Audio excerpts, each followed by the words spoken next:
Hello. Hi.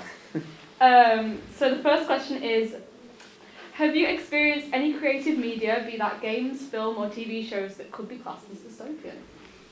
Yeah, a couple. Like The Last of Us. Some movies would be like 2060 or something like that. Yeah. Yeah.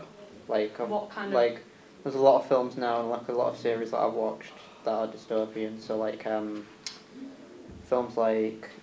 series like The 100, class Lord of the Rings as dystopian. Yeah. The Hunger Games. Yeah, The Hunger Games. There's a lot of them out there now that are dystopian, especially games too. Yeah.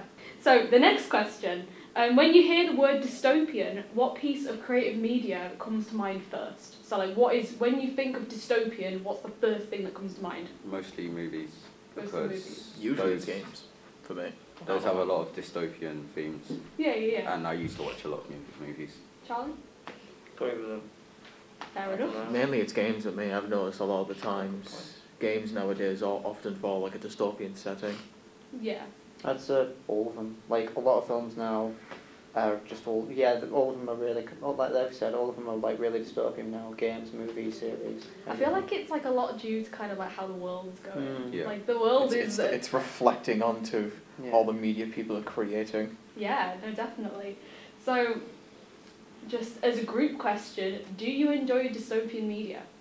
Yes. Yeah.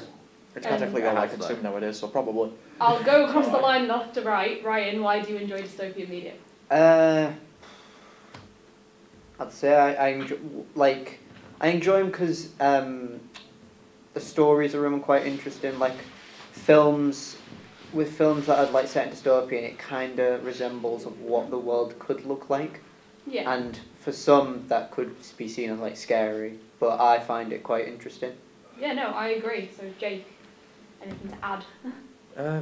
Usually the main thing I like about it is oftentimes whenever you see a piece of media that's usually dystopian, it always has some like backdrop of either like something that's happened or something that will happen that usually you get to explore over time. Yeah. Almost like it's like a story that constantly unfolds the longer you go. Yeah, I like that. So Charlie, anything to add? Yeah, I personally don't prefer them. Oh, do you But not? they're alright.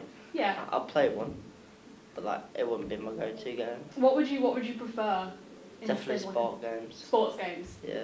That right. So. I like them because of the range of stories it can have. Yeah. Like one dystopian movie, game, TV show could be all bright, joyous, because that might not be dystopian for someone who's created that. Yeah. But another dystopian world could be something that's dark, dull, scary, stuff like that, yeah. Kind of it like quite more kind of dark and Reminds me more like gritty. a Mad Max Apocalyptic, kind of thing. stuff like that. Yeah, Mad Max. Like wasteland apocalyptic kind of thing. There's a lot of different kind of ways dystopian could be described, I feel. Like there's the kind of like neon cityscape and then on one side, futuristic sci-fi. Stuff like And then that. it can go to like wasteland, like everyone's dead. We got the range from like Cyberpunk to Fallout. Literally. It's great. So, another great question. What kinds of game aspects and like mechanics do you think would work well in a dystopian setting? I think survival would be one, like Yeah. open world survival type game. Third person games. Oftentimes I like the open world aspects of games. They tend to tie in a lot with the stories where you could just explore what you want to explore. And you could just And like see take how at your own pace. you can see how everything's built over time. I agree. like it. Open world games are actually my favourite kind of games because of the amount Yeah. of kind of world building and different kind of storytelling That you can just use. see. Yeah. It also adds a lot to the playtime. It does. It just totally extends the game. So, once again, another group question. What target audience do you think a dystopian-themed piece of media mostly caters to? 18 plus. 18 I feel like most of the games which are dystopian are going to be 18 plus. They're going to be graphic. They all are quite like I gritty. think, there's a lot of young ones, like you could say Fortnite, like is a dystopian world game. Yeah. You could say Well, Splatoon Yeah. is a dystopian you could world. say what was it called? I don't know my mind and I can't. It doesn't matter. But there's a lot of games that are dystopian, but they're more like Catered to a younger yeah, audience. yeah, It kind of like sugarcoats them so they don't really. I was gonna say I don't think kids really understand the true aspects of the games though, so I think they can kind of get away with it if they sugarcoat it. Yeah, long enough. it's like with Splatoon. It's like It's all colourful, squid cartoonish. people. Like, yeah. Right. Has anyone else got anything to add to that? No. Okay. So 18 plus is like the main kind of thing, kind of more mature audiences. Okay. Last two questions. We have two left. So imagine you are in a dystopian setting.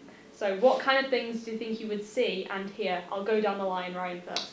I think for me, when I think of dystopian games, I think of like apocalyptic and like wasteland. So a lot of like monsters type things, like mutated monsters, or like animals.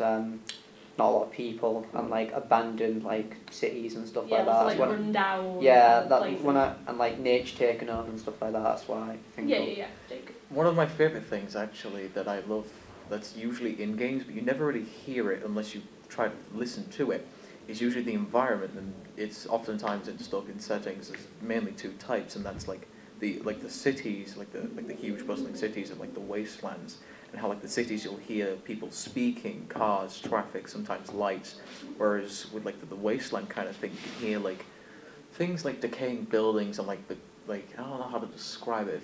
It's like almost like the metal, like how it creaks and stuff like that. You can hear the wind, you can hear like leaves and stuff like that. Just really like that. Yeah, no, I really like that.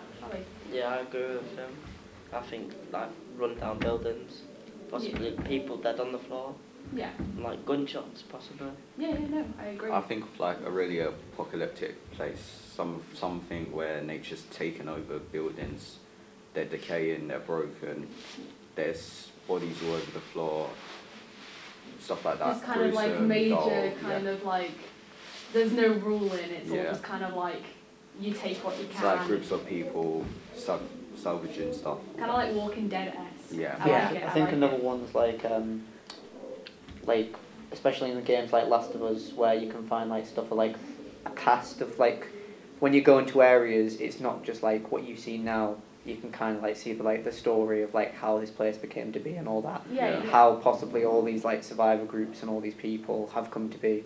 And I like that in games too. It kind of gives it kind of like a background, like an origin. I feel like with a lot of dystopian games, I feel like you kind of do need to have the world building behind the game. Like you need to have like the lore of the game so that players actually feel immersed in what's actually happening. Yeah, because without it, it's kind of just like there's everything everywhere and I do not know what's going on. Yeah.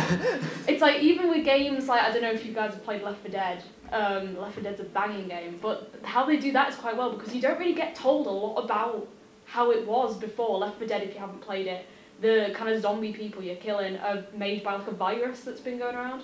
And you're not really told much about the world before, it's more just kind of what you hear from character voice lines. Whereas, and you can see like posters and stuff where they're like, don't like, Well, like notes in drawers saying what's and happened like posters from like a environment agency being like, don't talk to people and like stuff like that. You can see, you can kind of see from the environment and the voice lines the slow decline that the environment had the into where you are. tells the story for you. It gives you a timeline. It's quite interesting. Right, so last question. We're doing really well. So what different genres do you think a dystopian-themed piece of media best fits into?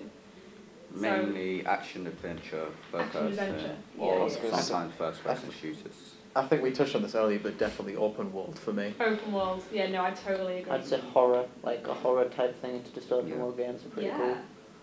I could kind of see where it comes from that one, because horror games are a lot more immersive, aren't they, with a story? So the same again. Open world first person shooter. Yeah, no, I agree. Right, thank you all very much. Thank you.